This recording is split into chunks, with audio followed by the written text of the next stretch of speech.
पेरगाव मध्ये राहते. मला प्रॉब्लेमचा खूप त्रास होत होता. माझी मुलगी 8 वर्षाची झाली. आता डिलिव्हरी झाल्यापासून माझ्या अंगावर खूप ब्लडिंग होत होतं. मला मॅडमनी सांगितलं का तुझ्या गर्भाशयाच्या पिशवीला गाठ आहे, तुझं ऑपरेशन करायला लागल. पण मला ही बेरी प्लस आणि फिमेल चॉईसची गोळी घेतली आणि ते पॅड घेतलं, त्याच्यामुळे माझी ती गाठ पण पडली आणि मला 100% फरक पडलाय. ऑपरेशन वाचलं का मॅडम तुमचं? हो, ऑपरेशन पण वाचलं. मी खूपच मला भारी वाटतं. आणि कोणते प्रोडक्ट यूज केले तुम्ही?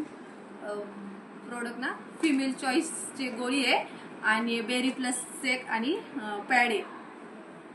ओके, म्हणजे बेरी प्लस, फिमेल चॉईस आणि पॅड यूज केला तुम्ही आणि त्याच्यामुळे तुमचं गर्भाशयाचं ऑपरेशन वाचलं आणि गाठ पण पडली माझी. ओके, गर्भाशयाला जी गाठ होती ती पडली तुमची? हो, पडली. ओके, 15 दिवसातच मला रिझल्ट आला. वा वा. आणि माझी तब्येत नव्हती, तब्येत पण झाली. हॅपी आहे मॅडम तुम्ही?